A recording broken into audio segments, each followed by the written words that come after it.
if you knew all the things we knew? Would you stand up for truth? Or would you turn away too? And then what if you saw all of the things that's wrong? Would you stand tall and strong? Or would you turn and walk away? What would you do if you knew all the things we knew? Would you stand up for truth? Or would you turn away too? And then what if you saw all of the things that's wrong? Would you stand tall and strong? Or would you turn and walk? I see a message from the government, like every day.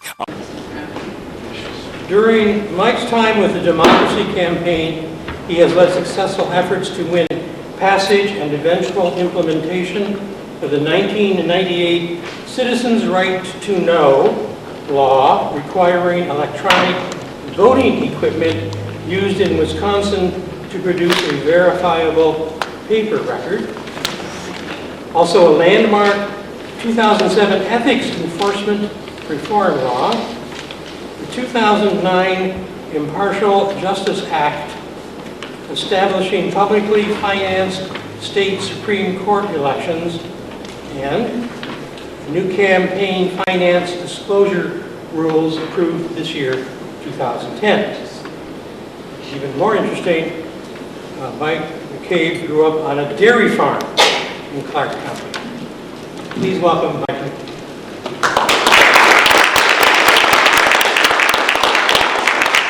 Thank you, Dick, and thank you all for taking time out of your evening to come and think a little bit about the condition of our democracy and take time to give me an opportunity to share some thoughts about the condition of our politics and what we can do to make our democracy more authentic and healthier. I appreciate people have got such busy lives and so many things to do, and I understand we're competing with a number of other wonderful events in town, and so I'm really grateful that you would be willing to take the time and come out to listen. And I also want to hear from you. I look forward to some time for questions and answers and for your own thoughts.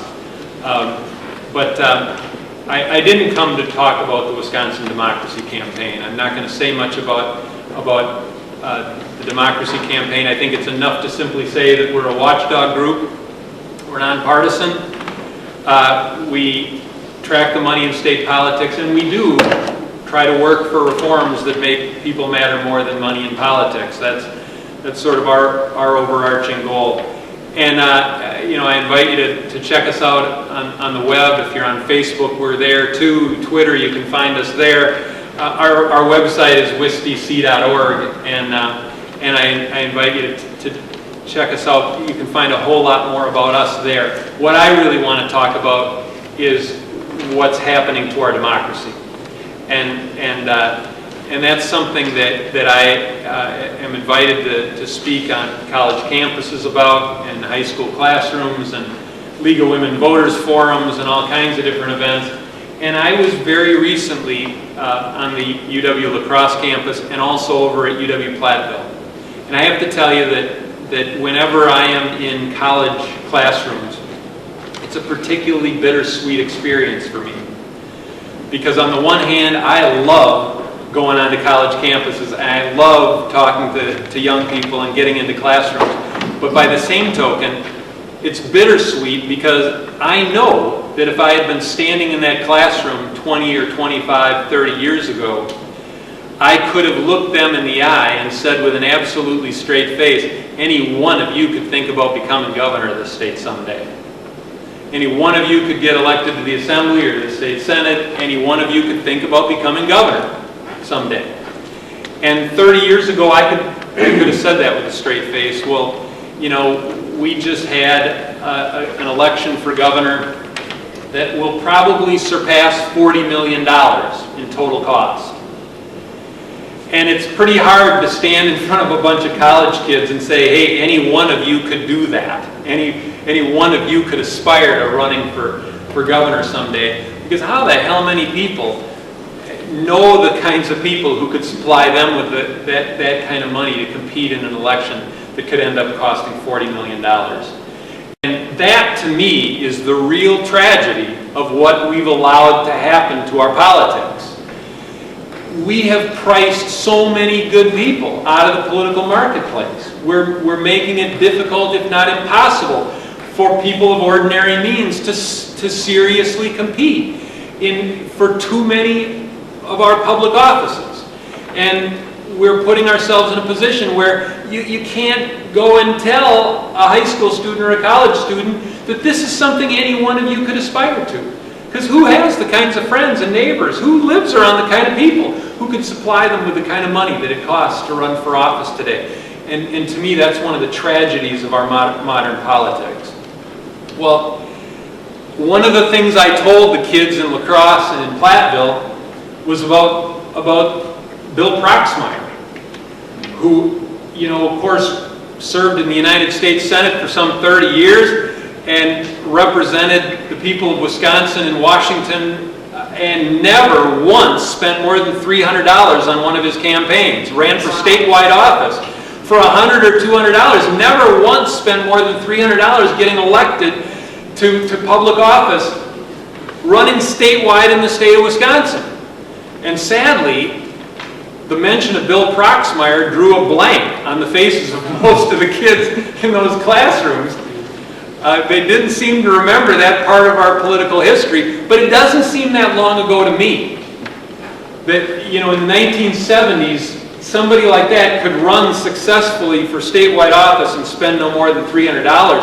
And, even in the late 1970s when we had an election for governor and Lee Dreyfus was elected, the total cost of that election was about $1 million. And now fast forward to 1986, and Tommy Thompson defeated Tony Earl in Earl's bid for re-election. And that election, the total cost was about $3 million. So the escalation started. Now go ahead roughly another decade to 1998. Total cost of that election was $8 million. Now it's starting to get serious. And then it went crazy. It just went totally nuts after that. From 1998 to the next election for governor, in 2002, spending went from $8 million to $23.5 million. Almost tripling the cost of electing a governor in the state of Wisconsin. 4 years after that, in 2006, the spending was up to $32 million. We just went through the most recent election, and as I said, we're going to probably top $40 million. It could push $50 million. That gives you a sense of the trajectory of the campaign arms race in our society. And none of this is an accident. None of this is happening by chance. This is happening because of a very, very elaborate design that has been foisted on us. And we need to understand that design because we need to understand it in order to rip it to shreds. And we do need to rip this design to shreds. But to do that, we need to understand it. We are living through what I would describe as the third stage of ownership in our society, in our politics, in our democracy. There have always been certain tools or mechanisms used to exercise social and political control in our society. And at the very beginning of our country, go back to the very origins of our nation, there were tools, forces used to enforce social and political control. Now at the beginning, it started, of course, with slavery. And also institutionalized disenfranchisement. Go back to the very origins of our country, and you had a situation where 10% of the population could vote. You had to be a white male property owner to be able to have access to the ballot and cast a vote. Wasn't enough to be white and male, you also had to be a property owner, and at that time, being a white male property owner, whittled the electorate down to 10% of the American population. 90% of the people were on the outside looking in. So you had slavery and you had institutionalized disenfranchisement. I would call that the first stage of ownership. There were then decades, indeed generations, of struggle that went in to unraveling and tearing apart that design. And eventually the abolitionists won, and slavery was done away with in our country. And eventually the suffragettes won, and women got the vote. And slowly but surely the electorate was expanded beyond its original 10% of the population to the point where we had near universal suffrage for the adult population. And then, of course, the people who designed that first stage of ownership, the ruling class in our country, were not about to relinquish control and surrender power. Instead, they moved on to the development of new tools, new exclusionary forms that could help them exercise social and political control. And that, I would say, was the birth of the second stage of ownership. They lost slavery, and what did they do? They introduced institutionalized segregation, Jim Crow laws. They lost disenfranchisement, near universal disenfranchisement. Women got the vote. People, you didn't have to be a white male property owner to be able to vote. And so they lost that tool, and what did they put in its place? They put in its place institutionalized voter suppression. They put in place literacy tests and poll taxes. That was the second stage of ownership. Now, fast forward to the 1960s. Again, decades and indeed generations of struggle led to the destruction of the second stage of ownership. And in 1963, you had the Equal Pay Act. In 1964 and 1965, you had the Civil Rights Act and the Voting Rights Act. And it all really culminated, a decade's worth of civil rights and women's rights reform culminated in 1972 with the enactment of Title IX. The second stage of ownership had been dismantled. Now that's not to say that there are still not remnants of the second stage living with us today. There's still efforts to suppress the vote. There is still segregation in America. But the institutional segregation, the Jim Crow laws, all of that was done away with. And they lost that very important mechanism of social and political control. That did not mean that the ruling class was about to surrender power and relinquish control. And I don't think it was a coincidence. It was no mistake that on the heels of the enactment of that legislation, which I think arguably culminated in 1972 with the enactment of Title IX, you had Civil Rights Act, Voting Rights Act, Equal Pay Act, equal access to credit, all of those great reforms were put in place. And in 1976, the U.S. Supreme Court ruled in a case called Buckley versus Vallejo that money is speech. That, in my view, was the beginning of the third stage of ownership in America. That was the beginning of the creation of a political marketplace where participation is so prohibitively expensive that only a few can participate. That ruling, Buckley versus Vallejo, 1976, came 200 years into the American experiment.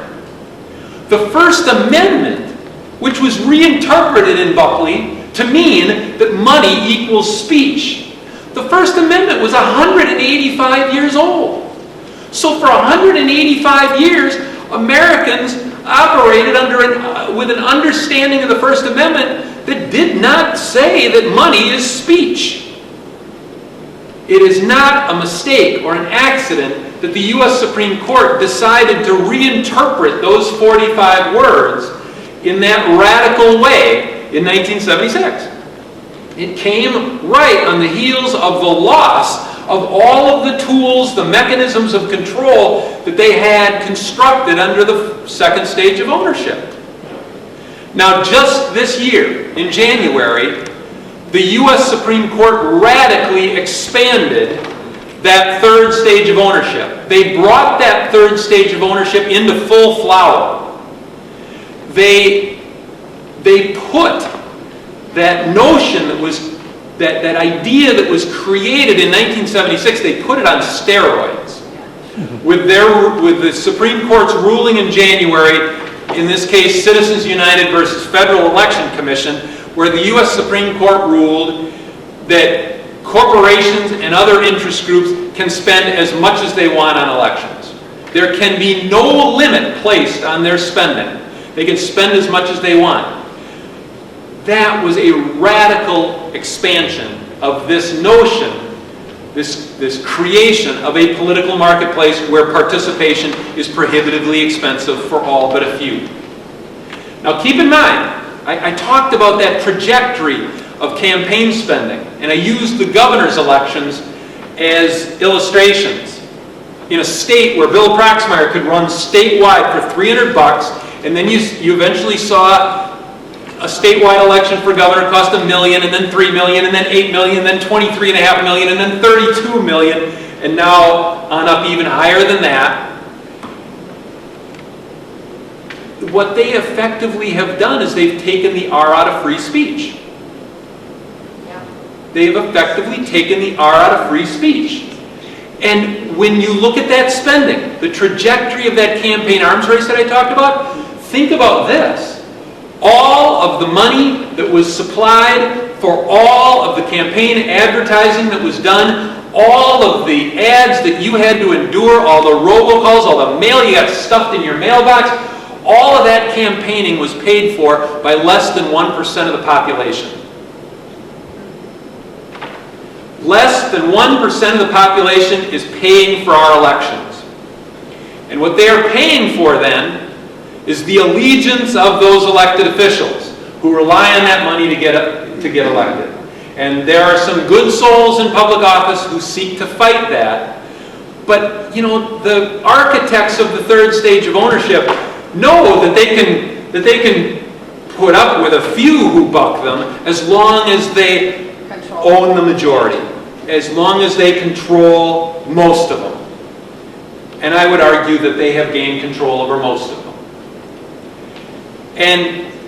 And that is the third stage of ownership coming to full flower. It is really important to understand the origins of these decisions, where it all came from.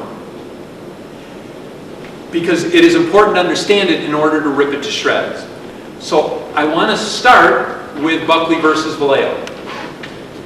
1976, the Supreme Court ruled that money is speech. They reinterpreted the First Amendment, which is 45 words. The First Amendment, those 45 words, does not happen to include the word money. Read the entire First Amendment, doesn't say money there anywhere. Doesn't say campaign contributions, doesn't say election spending. For 185 years, we had a conception of the First Amendment that said that we could ban corporate campaign contributions and corporate spending. And it was prohibited for 100 years. We could ban the use of these vast treasuries to influence our elections. And we did in Wisconsin, and we did in the Tillman Act in 1907 nationally.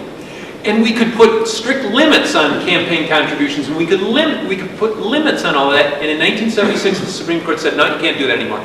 We're changing the way we think about the First Amendment. And to get to that ruling, they had to go outside of the Constitution. Because nowhere in the Constitution does it say that money is speech. Nowhere in the First Amendment is the word money mentioned. They had to go outside of any act of Congress or any law passed by any state legislature anywhere in the country, because they couldn't find law that would enable them to say money is speech. This was legislating from the bench. This was judicial activism in its highest form.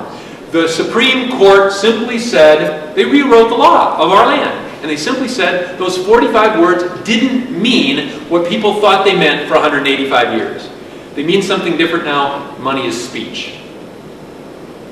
Now, you get to 2010 and the Citizens United decision. What the Supreme Court effectively did is married two legal doctrines. They married the doctrine that money is speech, which of course doesn't come from the Constitution or any act of Congress, but rather is the handiwork of the U.S. Supreme Court in 1976, one ruling of that court. They married that doctrine to another legal doctrine, the idea that corporations are people. And that one has a really fascinating history.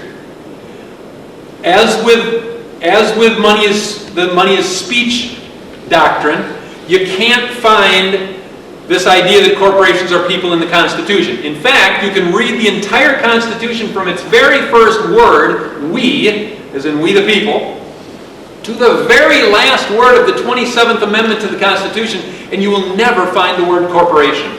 Not a single mention of the word corporation anywhere in the founding document or in any of the 27 amendments that have been adopted.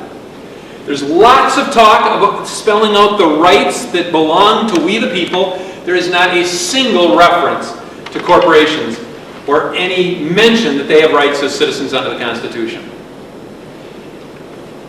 You also can't find the corporate personhood doctrine in any act of Congress or any state law passed by a legislature in any state in America. No such law has ever been passed. No, what you have to look to is the act of one man. That's why this corporate personhood doctrine is so interesting. It came from this guy. The idea that corporations are people came from this guy. This was Bancroft Davis. Bancroft Davis had been the head of a railroad company, the president of a railroad company, who went on later in life to become the court reporter for the United States Supreme Court, the clerk of the court. And in 1886, in a case called Santa Clara County versus Southern Pacific Railroad, which was a dispute over the taxation of railroad property, this former railroad executive added a note to the court's ruling.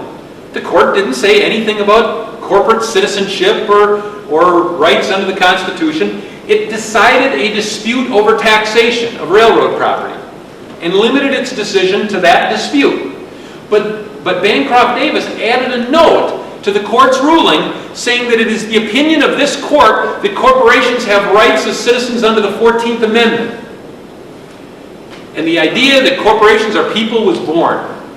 Now the interesting thing is that future courts kept referring to Santa Clara County versus Southern Pacific Railroad as their justification for continuing to expand and develop this doctrine, this legal doctrine that corporations are people. So it doesn't come from the Constitution. It doesn't come from any act done by elected representatives of the people. It comes from this guy, and again, it comes from a profound performance of judicial activism.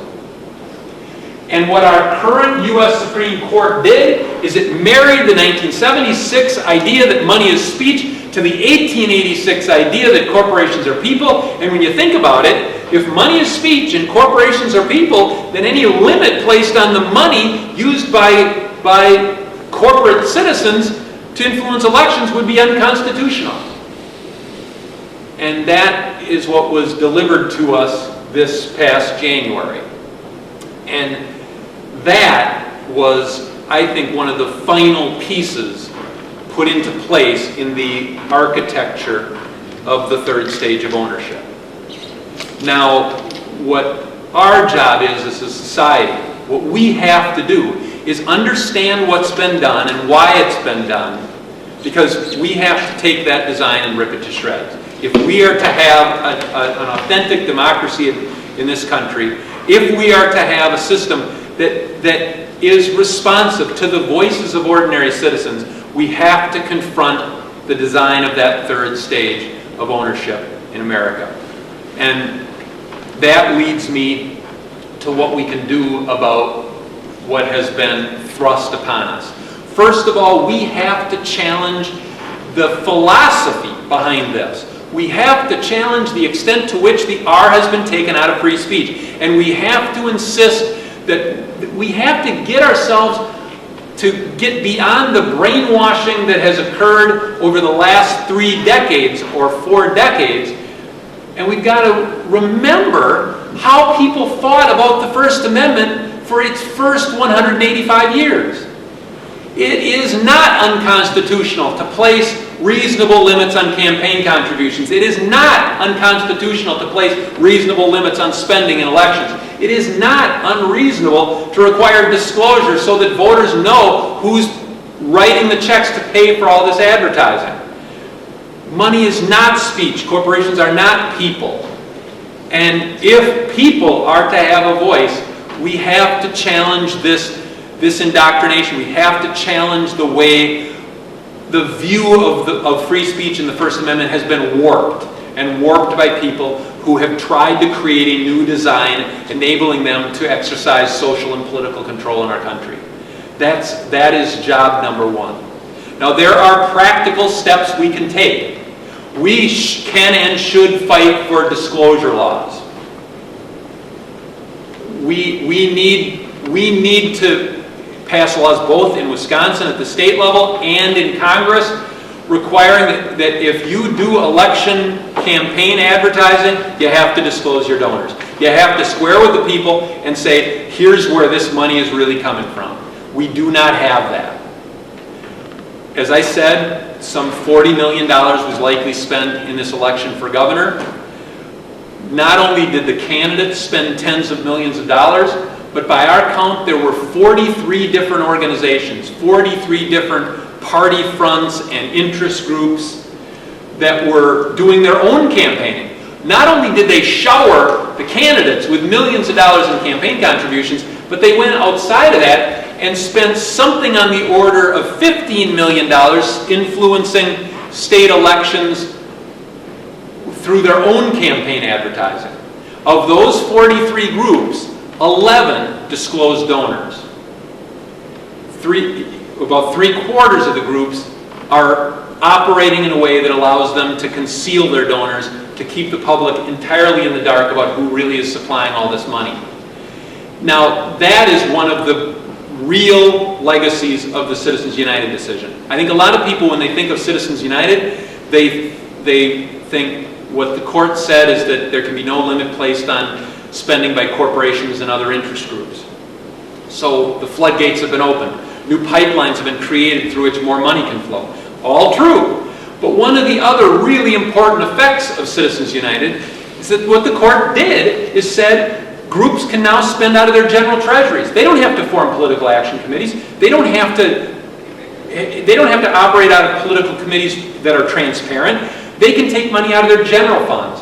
By ruling in that way, now what groups can do is they can organize themselves under the federal tax code in ways that enables them to keep their donors a secret. So in 2004 and 2006, if you look at the money that was spent by groups trying to influence federal elections, in 2004 and 2006, almost all the groups were disclosing their donors, over 98% of them. In 2010, on the federal level, 31% of groups were disclosing their donors. It was even worse at the state level. No more than 11 of the 43 were disclosing donors, just a hair over 25%. 3/4 of the groups were operating in a way that enabled them to totally keep all of that a secret. And so the other thing that Citizens United did, yes, it opened the floodgates. Yes, it opened new pipelines. But it also opened the door to secret electioneering. It enabled these groups to do this in a way that shields their donors from public view. And we've got to fight that. And we can and we should. We should insist on disclosure laws that say purely and simply that if you do election spending, you have to reveal your donors. Now, Minnesota did pass such a law. Wisconsin didn't. Congress didn't, but Minnesota did. We should look to Minnesota's law and replicate that at the state and national level. Second thing that we can and should fight for is public financing for elections. And that has to be an ongoing fight, because right now what we've got are elections paid for by less than 1% of the population. We should have a system where candidates can run for office and they get a small amount of support from everybody. And they run their campaigns not beholden to particular interest groups, but only answerable to all of us as taxpayers. And we can have donor-owned elections like we have today, or we can have voter-owned elections. And I prefer voter-owned elections. And we need to fight for that. And people will say, I don't want my tax money spent for their negative ads. I don't want my taxpayer money used for political campaigns.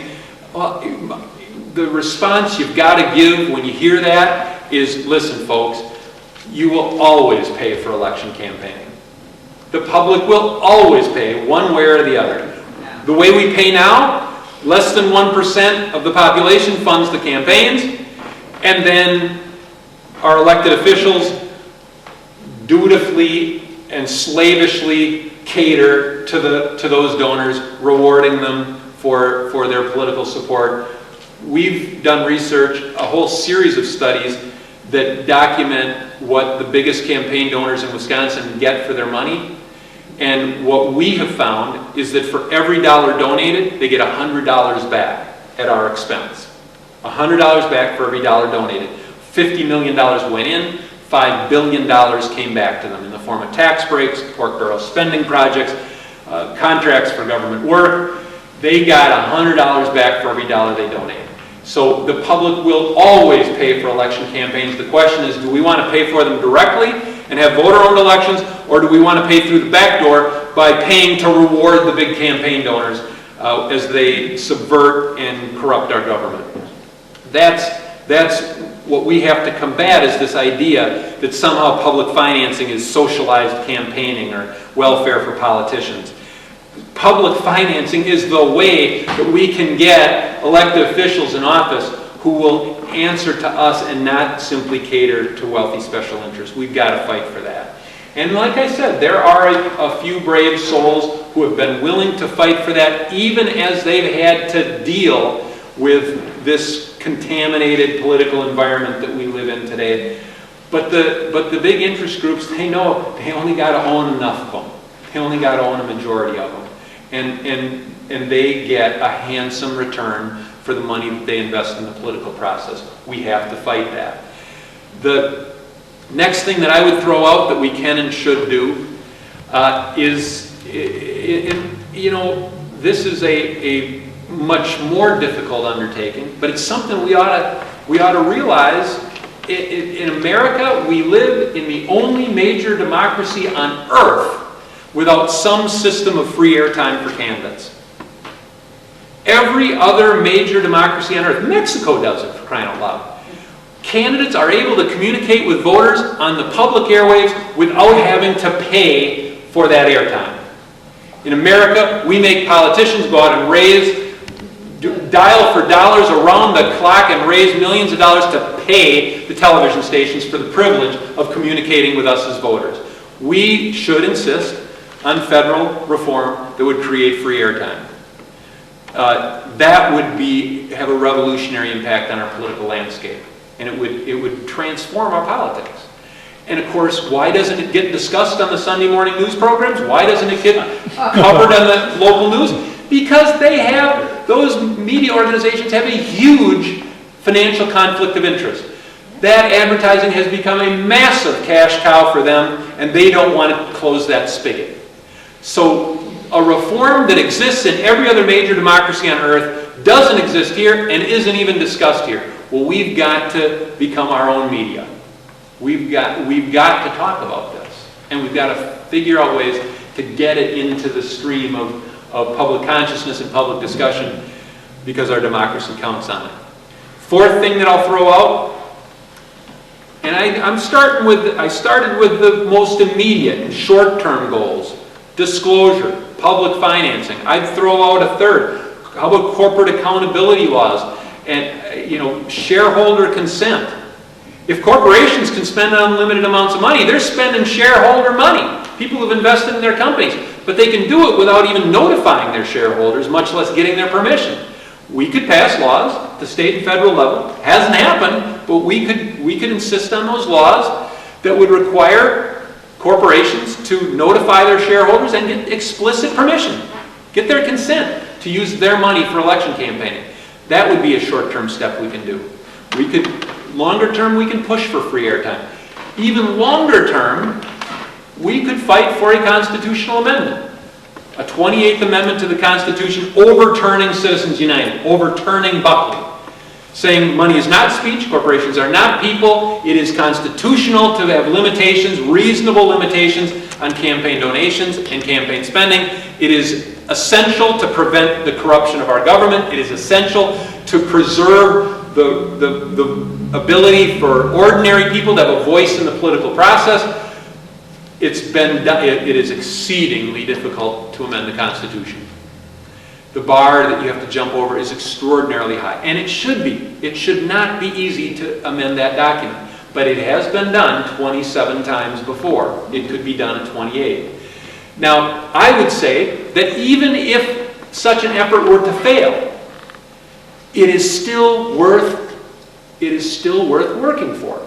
And here's why I say that. The last attempt at amending the Constitution, as many of you would remember, was the Equal Rights Amendment, which came this close to reaching the threshold of having enough states ratify it to make it the 28th Amendment to the Constitution, and it fell just short. But to me, the Equal Rights Amendment was an extraordinarily important movement. The push for that amendment changed minds. It altered the mindset, the collective mindset of our country, and it did contribute to changing laws. And if we could get that impact out of a push for a 28th Amendment overturning Buckley and Citizens United, it would be well worth the effort, even if it never ended up being ratified. If it can help change minds and it can ultimately help change laws, it is well worth pursuing. So I throw that on the table for your consideration. And then the one last thing I will mention, I mention it in every classroom I go to because it is so important, particularly for the kids, to think about this. But I'm going to bring it to your attention too. And that is the importance of preserving net neutrality. And that sounds kind of dweebish or wonky, but it is absolutely a critical fight. Net neutrality is the governing policy of the internet.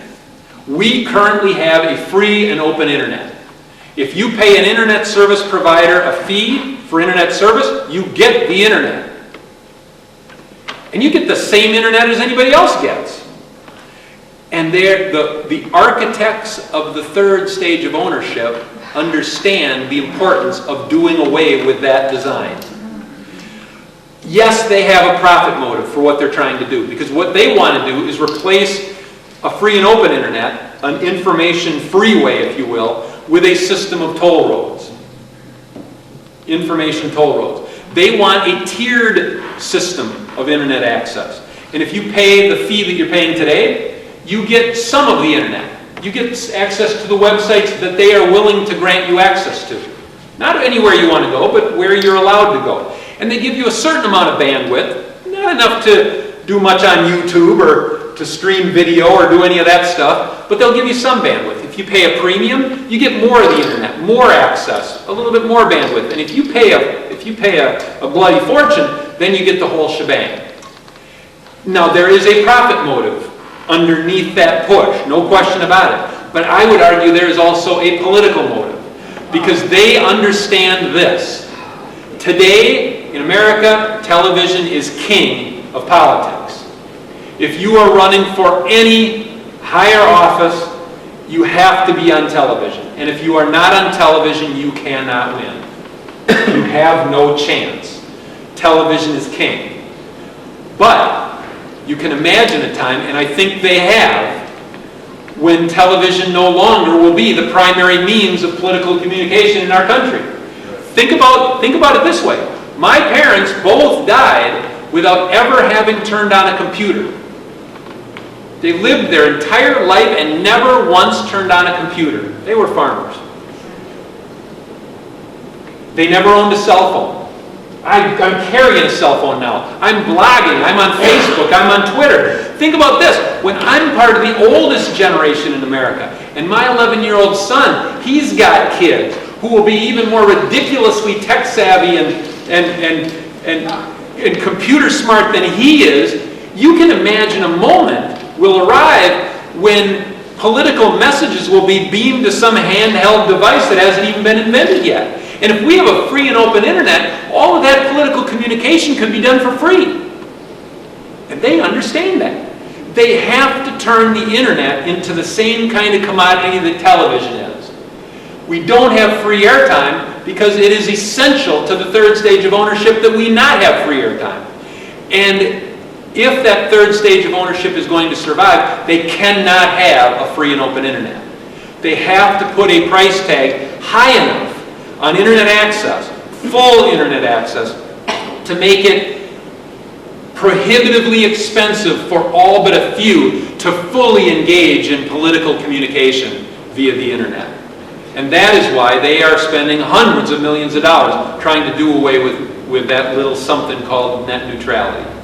We have to fight that tooth and nail, because in the internet we have the potential. My son's generation, those kids at La Crosse and Platteville, have the potential to revolutionize politics in America, to absolutely revolutionize the way democracy works. They have it within their power to rip to shreds the third stage of ownership. I'm not sure that that tool will still be at their disposal by the time they're fixing to really take over the controls of our society. And that's why we have to fight these fights for them. So we've got our work cut out for us. The landscape is more challenging than ever. The architects of the third stage of ownership are more in charge than ever. And that means that we have to push harder than we ever have in our lifetimes to undo damage that has been done and leave our kids with an inheritance that is something along the lines of what we inherited. Because I'll tell you, there is not a one of us in this room old enough to remember when Wisconsin in the 1800s was a political cesspool. Some very brave people and some very successful activists and some great reformers made changes in the early 1900s that created a place here in Wisconsin that was known from coast to coast as this beacon of clean and open and honest government. That was our inheritance. Every single one of us grew up knowing this place that was squeaky clean, known across the land for clean and open and honest government. And we have not been effective enough stewards of our democracy, because what we are fixing to hand over to our kids is damaged goods. And I can't look kids in the eye in some college classroom or high school classroom and say otherwise with a straight face. So I think we're in for the fight of our lives. And that's why I'm particularly grateful that you were willing to take some time out of your evening and come and think about this kind of stuff. And all I'll say to finish up is that there are so many things you can do, from writing letters to the editor, to nagging your elected officials, to organizing neighborhood meetups and town hall meetings. But as important as anything is what Cesar Chavez said when he was asked by a college kid what his secret was. The great farm labor organizer is approached by a college kid, and the kid says, "How do you organize?" And Cesar Chavez said, "You talk to one person." And the kid said, no. I mean, how do you organize? How did you bring together hundreds of thousands of farm workers and build such a potent political movement? And he said, you talk to one person, and then another, and then another. And it really does get as simple as that. And so what I ask you to join us. I ask you to think about writing letters to the editor, calling in to a talk radio show, doing all the things that citizens can do. But more than anything, what I ask you is to talk to one person. and then another, and then another. And talk to them about these stories. And I know we've all been taught that there are two things you don't talk about in polite company, religion and politics. We've got, I don't care if you don't talk about religion in polite company, but we got to talk about politics. We've got to be willing to talk about this stuff. We've got to talk about the design that has been created, that we do need to rip to shreds if our democracy is to survive, much less flourish. And so that's where I leave you, with that request. Talk to one person, and then another, and then another. Thank you very much.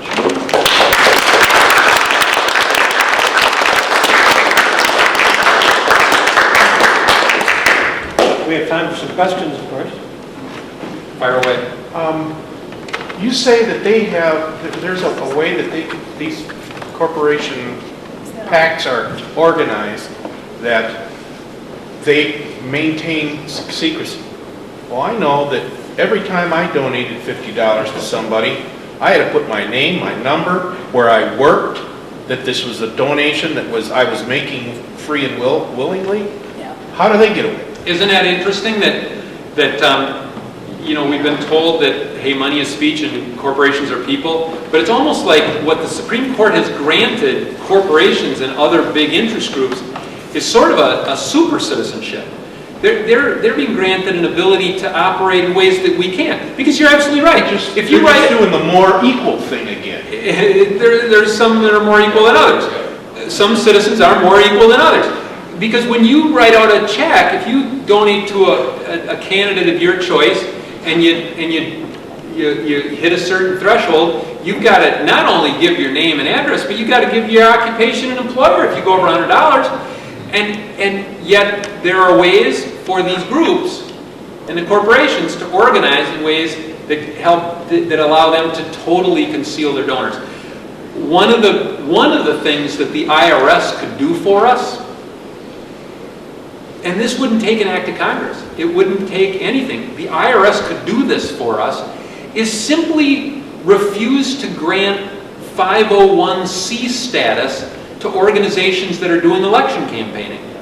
If they said to these groups, because, and I know that when I start to cite the numbers in the tax code, people are going to say, what the hell is he talking about? But groups organized under Section 501c of the Internal Revenue Code are supposed to be charitable organizations that are supposed to promote the common welfare in our society. They're charitable groups. And under federal law, they cannot, a majority of their activity cannot be political. A majority of their activity has to be charitable, educational. It cannot be political. They can't just do election campaigning. What we're seeing are these groups spring up in one election cycle. They're granted 501c status. They do election campaigning and then they disappear. And before anybody can even prove that they had no charitable purpose, they're gone. Well, what the IRS could do is simply say, if you're going to do election campaigning, you're a 527. You're organized under Section 527 until you can prove that a majority of your work is going to be something other than political work. Because 527s have to disclose their donors to the IRS. And that's the IRS discretion? Yep. They don't... Well, although Congress could very clearly say, this is the way the IRS has to treat this. But yeah, you know, why on earth are they granting 501c status to groups that are doing election campaigning without making them show that they've got some other don't they have to answer that question? They're gone before they have to answer. No, I that mean, question. the IRS. Doesn't the IRS have to say why Well, they're doing this? That's one of the things that I think we all should be doing, is writing to the IRS and saying, why on earth are you granting these phony front groups 501c status to do election campaigning so that they can conceal their donors? Make them be 527s and then make them petition for 501c status once they can show that they've got some other purpose. That's something that the IRS could do tomorrow that would have a huge impact on our politics. Or Congress could simply act, or the state legislature could simply act and say, I don't care how you're organized, under what part of the Internal Revenue Code, if you do election campaigning, you have to disclose your donors. That certainly is something our elected officials can do for us. So there's lots of routes to get to the point where we would have some transparency. But what we're up against our elected officials who don't want the disclosure. The IRS isn't doing us any favors, so we've got a fight on our hands. But yeah, you know, these groups are able to operate in a way that you aren't. You as a citizen do not have the same ability to operate secretly and anonymously the way they can. And that's wrong. Yeah. I've been involved with the 501c3 groups, and then we have formed a PAC group separate. So there's the educational part of it, and then there's a political arm, and that's what I thought all of those groups had to do in order to, was 501c4 is the political. Right. Now, the Democracy Campaign is a 501c3 organization. 501c3s can't endorse candidates. They can't do election campaigning. They can lobby, but only in a very limited way. If you become a 501c4, you can endorse candidates, you can spend money on elections, you can lobby to your heart's content. Those are political organizations, but they still have to have a majority of their work that is not political. And that's why they're granted tax exempt status and can do it under their PAC. And they can do it without revealing their donors. Once you become a true election organization where your sole purpose is political, you should be organized under Section 527. Yeah. And they're not. I think the general public doesn't realize that at all, and I didn't realize that the 501c3s were doing this stuff. 501c3s aren't. 501c4s and 501c6s, which are the trade associations, chambers of commerce, they're doing all this stuff. The C4s and C6s. C3s, we can't endorse candidates, we can't do election advertising, we can only do very limited lobbying. But you were saying that a 501c3 could spring up and then disappear. Any 501c group can. And it's not the C3s that are the problem, because C3s can't do election campaigning. Okay. They can't endorse candidates. It's against federal law. It's the C4s that are springing up. I'll give you tangible examples. Okay. American Crossroads was formed by Karl Rove on the federal level. Well, on the state level, we saw Jobs First Coalition and the American Federation for Children. Both were groups organized and spearheaded by former Assembly Speaker Scott Jensen. They are organized in ways that enable them to conceal their donors. And they shouldn't be. American Federation for Children operated, we believe it's a reincarnation of a group called All Children Matter. Right. All Children Matter sprung up, did election campaigning in a number of legislative races in Wisconsin. It's basically the DeVos family's brainchild. They're the founders of Amway Corporation. They're from Michigan. We also understand there's Walton family money, the Walmart, owners of Walmart. But they created this thing called All Children Matter. They did election campaigning. I saw no evidence that they were doing anything but electioneering, but then they disappeared. And a new group was formed called American Federation for Children, under the same leadership, but a new corporate identity and a new designation under the IRS. Yeah, we saw those. And I'll bet my house that you give them one, maybe two more election cycles, and the group will no longer exist, and it'll be replaced by some other group with probably the word children in the name somewhere. And they don't do advertising that has anything to do with kids. They usually attack people on taxes and crime and all kinds of stuff. And good state legislators. But that's the game that's being played, and it's a sham. It's an absolute sham that is being perpetrated on us. And again, that's where we need to, as citizens, understand this design well enough to rip it to shreds and demand that changes be made. Because if we can sort of go along with this design, it's not going to be a pretty outcome for most ordinary folks. But most of the people in our group, we already write letters to the editor. We already go to our elected officials. We let them, I've written to John several times to let him know what a good job he had done in certain instances. It doesn't seem to be getting through. We need to speak with one voice. How do we do that? I know each of these things count, like putting pebbles in the One bucket. of the things that I think has to happen is that everybody has some issue that is particularly near and dear to their heart. Everybody has some cause that they think is the most important cause. For some people, it's the environment or global climate change.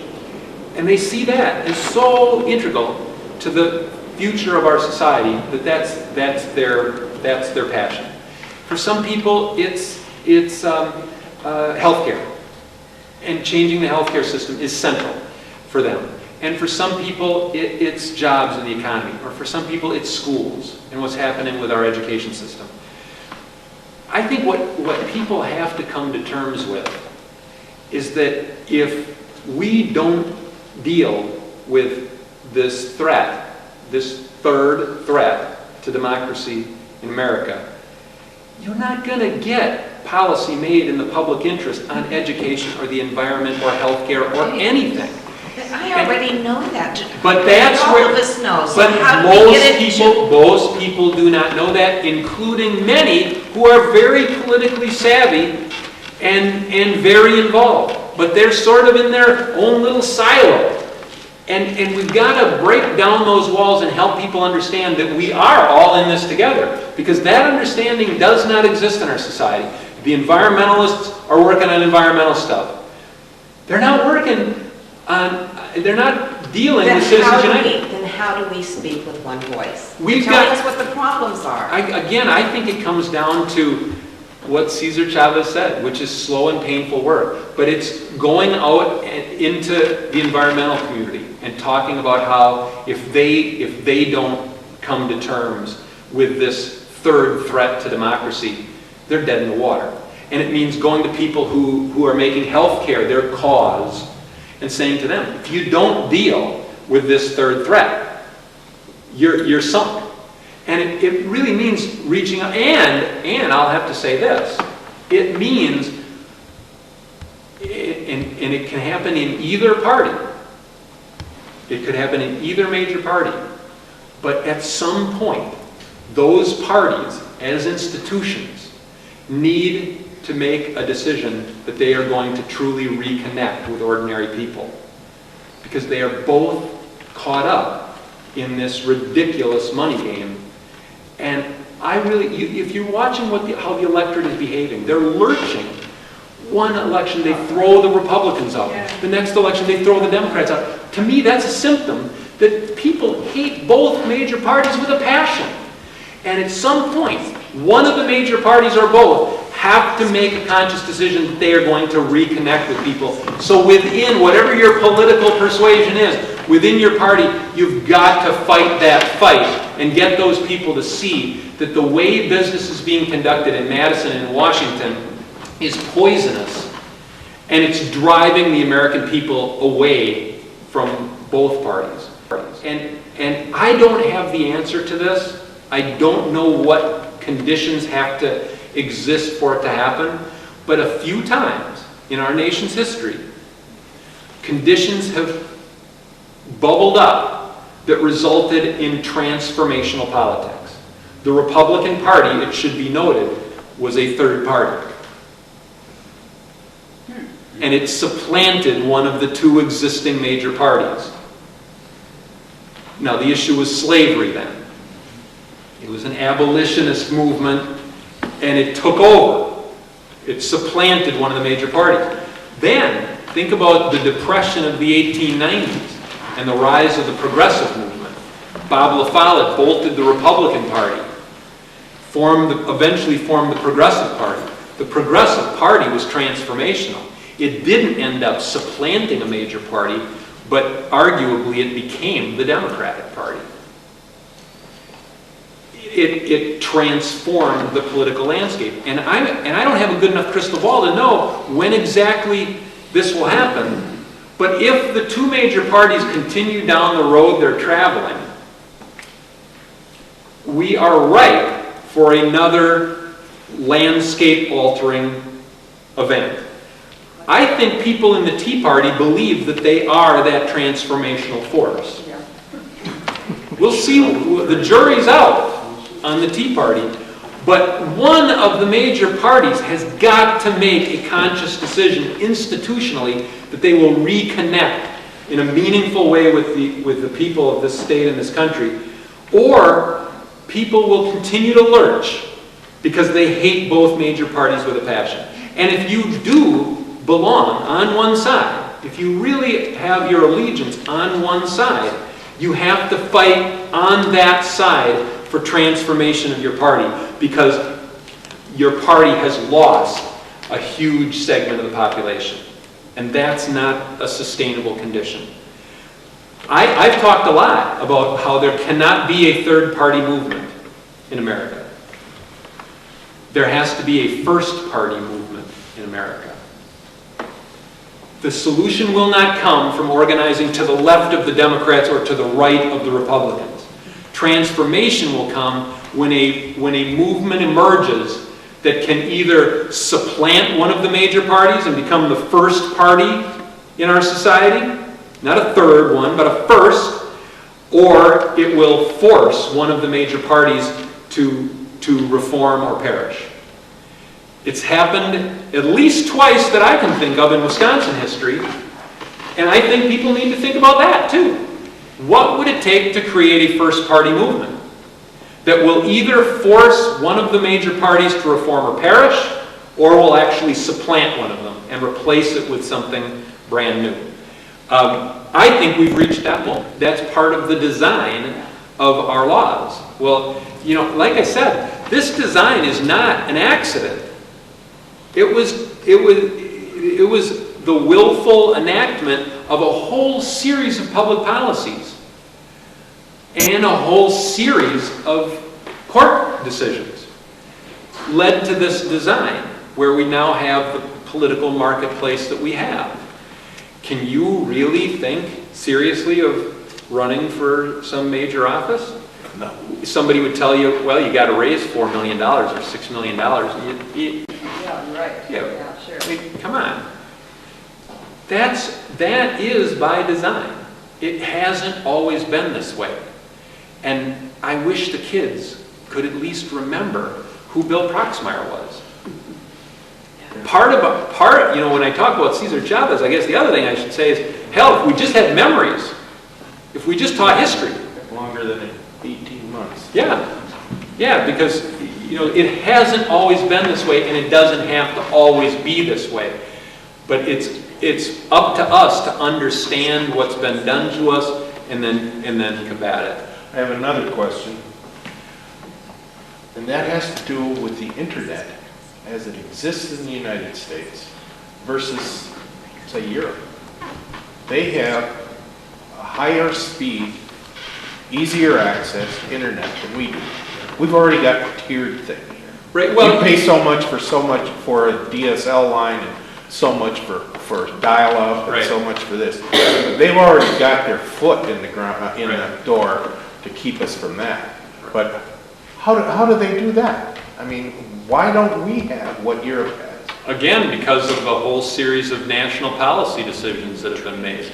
This country doesn't want to be like Europe. And the thing is I think we should be heading in the exact opposite direction of the direction we're heading. I think we should aspire to having free internet access in our country, where you could go online, you could take a laptop computer somewhere, and you could just log on to the internet. You don't pay anybody. We could have that if that were national policy, but we're going in the opposite direction of allowing internet service providers, these big companies, to create this tiered system of pricing that will eventually make the internet, the full use of the internet, and particularly the full political use of the internet, prohibitively expensive for all but a very few. And I have that's one of the great dangers. I'm sorry, I didn't mean to interrupt, but I have a partial, I don't know if it's an answer, but it may be a method of how we present a united front, is we all have to get involved in the little groups on the internet that interest us, that are Like MoveOn.org. MoveOn.org, That's true. uh, Did you mention them already? PolitiFacts, a whole bunch of things. We had, because I was at a Move On potluck down in Kenosha last week. I love them. And there was a young fella who had been standing outside. He wasn't even intending to come to the meeting, and one of the women who was outside directing others into this place, into this house, asked him in, and he invited him in. We invited him in, and he had no intention and didn't know anything about us. And he seemed to be so disaffected. He didn't know where to find facts. He thought everything, one is propaganda, the other side's propaganda. They're both propaganda, I'll disregard both of them. You know? And I took him aside and I said, you have to dig down into the layers to find out where the truth is. And it's tough. And I mean, I was trying to convince him to keep looking, because he had honest questions, but he was so dismayed by all the BS that's coming out, and especially in this last election. Listen, it was just incredible. Listen, I deliberately, I started thinking of this in terms of these stages of ownership, in part because I think it helps make sense of the design that's being created, but in part because I want people to understand that we face threats to democracy as great as threats like slavery and broad disenfranchisement, Jim Crow, literacy tests, and poll taxes. We face threats every bit as real and every bit as great. And I'll tell you, one of the things, the greatest secret, the most important quality that we have to have is stamina. There were suffragettes who fought and marched and worked 72 years it took. and never got to exercise the vote themselves. Except Olympia Brown, who was the forerunner of this church. And we have to understand that this will be decades and perhaps generations of struggle, because the threats are every bit as real as those earlier threats. And there is the very great likelihood that some of us who choose to take on these fights won't live to see the third stage of ownership destroyed. I have faith, absolute faith, that the third stage of ownership will one day be destroyed. I don't know if I will live to see it, but I do believe it will be brought to an end. But we have an obligation, in my view, to future generations to fight those fights just as those who came before us fought slavery and fought disenfranchisement and fought Jim Crow and look at each stage of ownership. There has been U.S. Supreme Court rulings legitimizing. You had the U.S. Supreme Court rule in the Dred Scott case that a person could be property. In the second stage, you had the U.S. Supreme Court rule in Plessy versus Ferguson that separate can be equal. And now you have the U.S. Supreme Court legitimizing the third stage by saying money is speech and corporations are people. And at each stage of the ownership, there has been even violent struggle. And there has been loss of life. People who combated slavery and who combated Jim Crow. And people have got to understand that the threat is every bit as real. Because the architects of control have just moved on to a different form. They're using a different exclusionary form. Because they've been denied the use of the two earlier forms. We've got to come to terms with that. And it is enormously frustrating to me that people don't seem to be able to come to terms with the extent of crisis in our society when it comes to our debt and the way we're running our economy. And it also doesn't seem like we are up to really coming to terms with the depth and the breadth of the threat to our democracy. And we have got to start thinking of this in terms of those two earlier stages. That's what we face, just in a modern form. And it means we've got a hell of a lot of fighting to do. And there ain't no magic solution. But people, we're going to organize a vigil at the state capitol. We want to have people at the Capitol every day protesting Citizens United, every day demanding disclosure. And if we fail, we fail. But we are going to ask people to come for a day. They don't have to come every day. But if 20 people come one day and 50 people come another day, we want to have a presence before the legislature every session day, and we're then going to challenge people to replicate that in their own communities, outside of legislators' homes if necessary.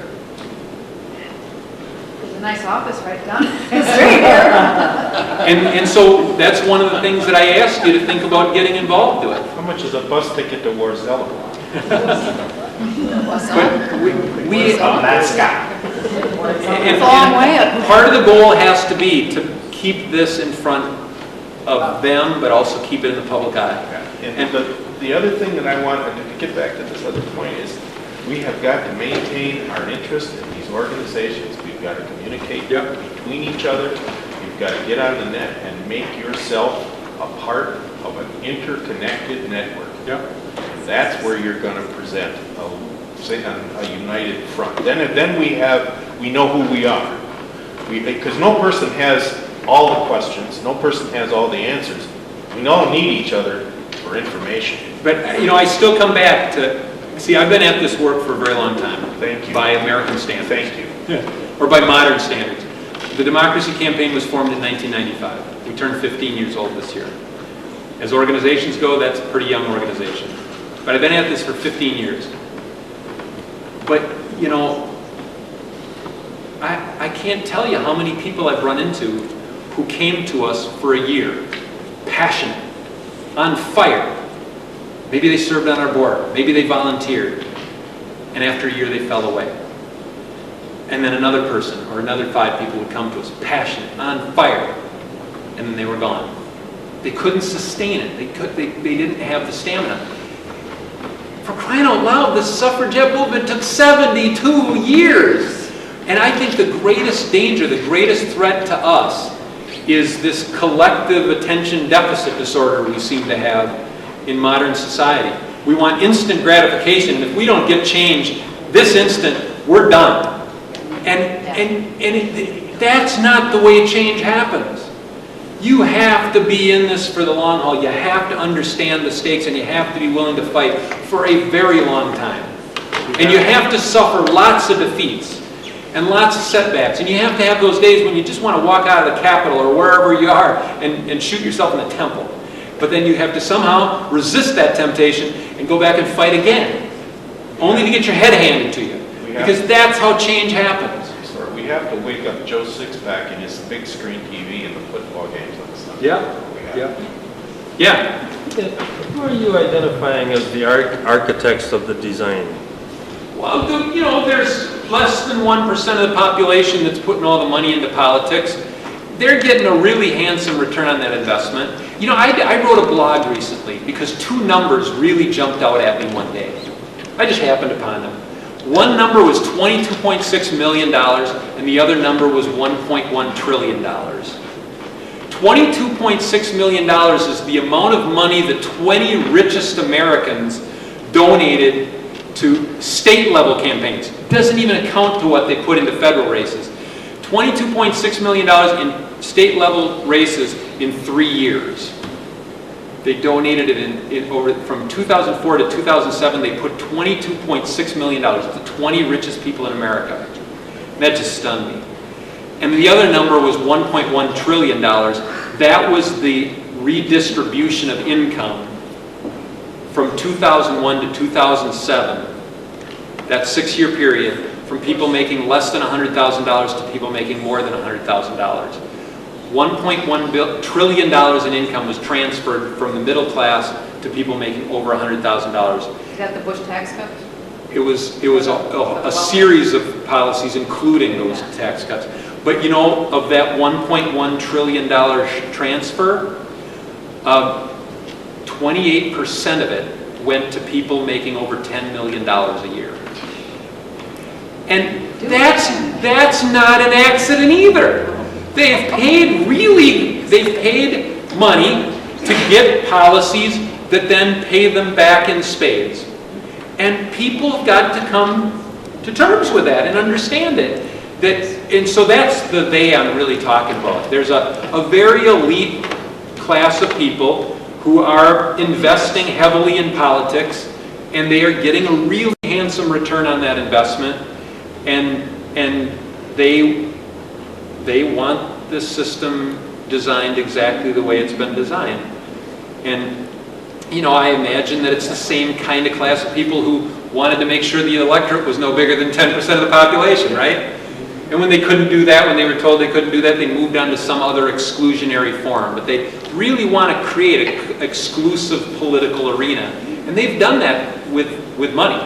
They've done that by removing the R from free speech. And so we got to fight that. Yeah. I really appreciate your coming to Racine, Mike. Just a couple comments about my experiences. 4 years ago, the state senate race in Racine was the most expensive in state history. All Children Matters played pretty big. Yeah. This time was one of the biggest, one of the targeted races. From a candidate's point of view, you put yourself out there in Racine, in these targeted races, you raise about $250,000. It's all disclosed. A lot of it comes from people you have no idea who they are. 4 years ago, about half the money was from in Racine County, and half of it was out of Racine County. But the big players are the organized business community, the teachers union, WEAC, trial lawyers, road builders. There are certain groups that are pretty well-heeled individuals in play. But that's not the biggest part of it. When you're a candidate, you're putting yourself out there and you're in that world, but then there's that mysterious world that you're talking about. Yeah. And this time, my opponent had a strategy of doing a lot of television, and all of a sudden, mysteriously, the American Federation for Children came in with this huge mail campaign. By law, they can't coordinate, but boy, it just seemed to work good for them. Right. That kind of thing is going on a lot, and I'm not saying Republicans or Democrats. One of my biggest disappointments is trying to get WEAC, I come out of the teachers union background, trying to get WEAC involved in campaign finance reform and disclosure laws, and they are, at first to me it was like mysterious resistance. Why are they resistant? They represent lots of people of modest income. You'd think they'd be against the big money. But they also play in the Greater Wisconsin Committee, and they're doing well in the current system, so they don't become a change agent. Right. But anyway, it's a pretty fascinating thing. The polls always show that campaign finance reform and disclosure are down there about 10th most important issue on the public's mind. It's really hard, and I've tried for 14 years, it's really hard to get people whipped up about disclosure and campaign finance reform. I think the easiest route is through the Supreme Court races and the impartial justice and all that, where people say, well, yeah, at least we want our judges to not be out there getting all this undisclosed money or raising a lot of money. At least we can start that way, but it's a long climb. I think you've characterized it very well tonight. It is a long climb. And one of the things, John, that I have observed for a very long time is that when electoral earthquakes occur, voters are really indiscriminate about which people are left standing and which ones are reduced to rubble. The ballot can be a very blunt instrument, and you'd like to think that voters would use the ballot like a scalpel to sort of carefully carve out diseased tissue and leave the healthy tissue alone. But I think the ballot often is used much more like the earliest and crudest forms of chemotherapy, where the healthy tissue is killed along with diseased tissue. Gus Feingold writes And you know, you see that, and one of the things that always fascinates me is that I think voters, and think about this election, I think what voters really wanted was maybe to make the Democrats be a little more reasonable and the Republicans be a little more reasonable so that the two sides could actually work together and solve some problems. But if you look at the outcome of the election, the Democratic contingent in Congress has been made much more liberal. Because a lot of the people who lost were the blue dogs, the conservative Democrats, because they live in really close districts that could go either way. And they're the ones who lost. And then the Republicans, how many Tea Party candidates got elected? You know, it was dozens. And so the Republicans have been made more extreme. The Democrats are probably more extreme. And it's actually, the end result is pretty much opposite of what I think most voters would say that they wanted. They want these two sides to be reasonable and work together. And instead, we've got a Congress where I think working together will be even more difficult because of the makeup of the new Congress. So that's an illustration of how the ballot ends up being a very blunt instrument, and voters can be very indiscriminate about who gets thrown out and who gets kept. But the ballot is what the ballot is. I've seen a lot of very good people who I wish could stay around voted out of office. And I've seen some real people I consider to be real scoundrels who seem to survive just fine. And I think that's too bad. But when you look at the whole configuration of things, I gotta say, both parties are not coming to terms with the bigger problem that is distancing them from common voters. They're playing a game in a way that, okay, so a pollster asks you, what's the most important thing on your mind? People aren't going to say campaign finance reform. I am. Yeah, you and 5 other people. I don't even know if I would say that. You know, you're talking about the way your kids get educated. You're talking about whether there's a job out there in the economy. And you're talking about health care. Those are the meat and potatoes issues. But I'll tell you this. People do get it. They do understand that the policies that are being made are not being made in the public interest, and they're not being made to advance the common good. They're being made to cater to those who have given all this money. And I don't see either party really coming to terms with that. I didn't see the leadership of either party in the state legislature really come to terms with that to the extent that is necessary. And so I think there's a fight that needs to occur for the soul of those parties. Because people aren't going to trust that the public interest is being served until they see that it's not just a bunch of people catering to these wealthy interests. I'm sickened every time I see races like ones that you've been caught up in, where the candidates almost become spectators, almost bystanders in their own election. They get pushed to the sidelines as these big groups come in and dominate all the advertising. That's sick. We should have elections where candidates actually matter and where people can hear where candidates stand, and they're not told what candidates believe in by some party fronts or political surrogates. That is a sick spectacle. Yeah, that's a sick spectacle. Yeah. But I think the citizenry needs to come to terms with the depths of the crisis we face, and I think the political leadership of our country needs to come to terms with the extent to which they have broken faith with average Americans. But Mike, earlier they brought up MoveOn.org as an organization to stay, in focus with. When MoveOn.org started that campaign where they had citizens go to their local Target store to protest, the Target's corporate donation, I think they missed a boat on that. I went, but and another friend and I went.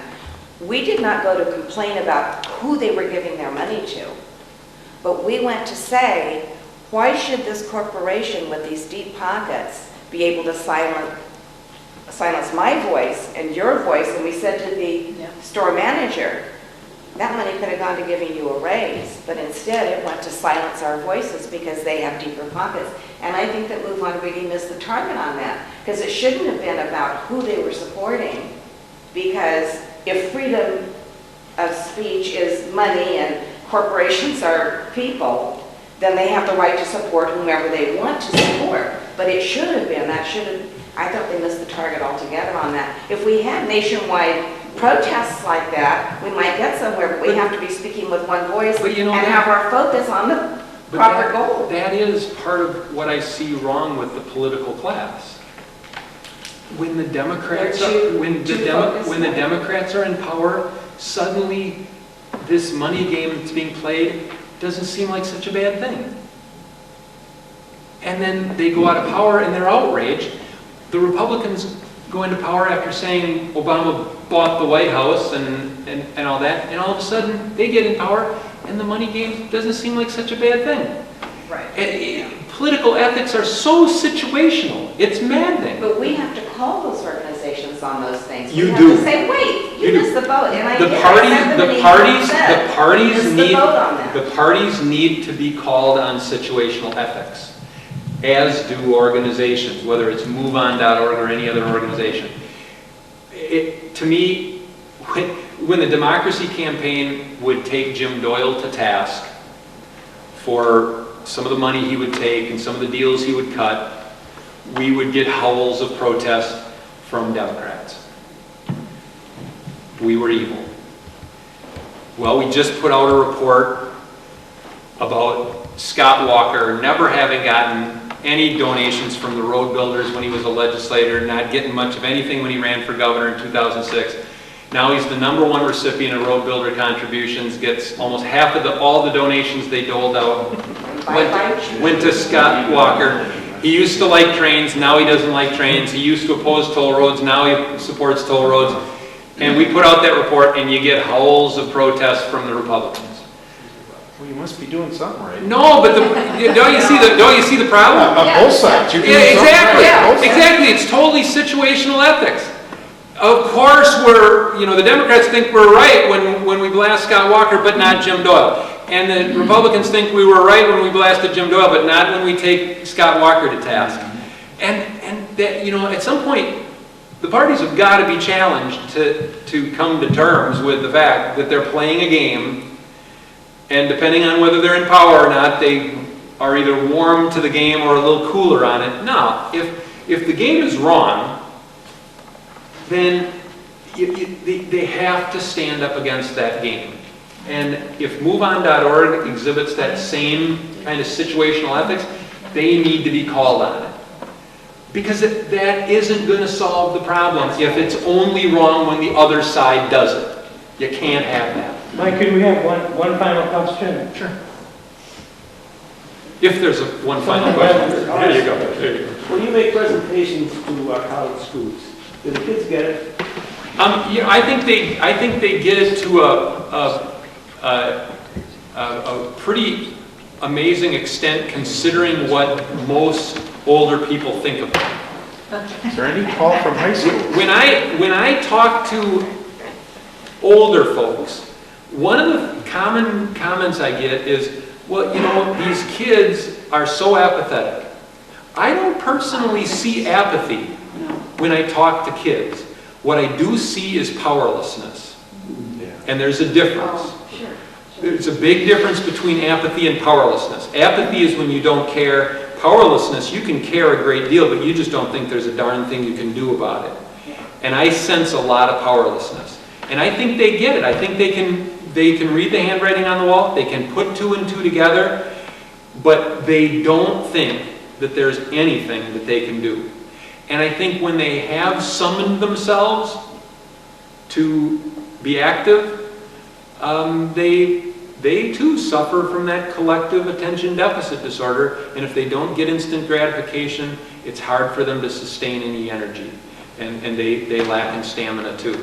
So I think they show many of the same signs that are troublesome that I see in older people. My sense is that you can get them really stirred up talking about problems in our country. I think they care very deeply, but I think they are plagued with considerable powerlessness. And my question remains, which party, if any, will find a way to seriously reconnect with people who I consider to be politically homeless. I think the ranks of the politically homeless are vast in our country. I think most people hate both political parties with a passion. Well, that's a problem on the one hand, but it's also an enormous opportunity on the other.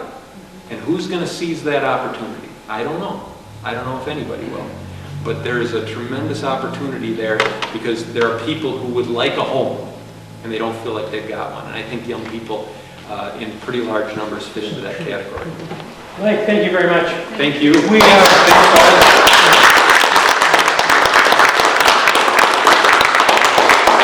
We're all better citizens for having that here this evening. Thank you. Thanks for coming, everybody. Thank you. Were you drinking wine from Argentina or Indonesian coffee? Did you take some in a plane and go fly across the country? Did you go to work the next week, drive your daily 20 miles? Stop at Sears to see the latest Chinese styles? When you did these things, did you wonder how or why? In the years before the oil wells ran dry.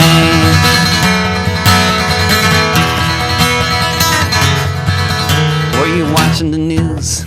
Did you wonder when they'd bomb another country or start up the draft again? As you tried to stop the war that might decide the planet's fate, did you stop to question how that food got on your plate? As you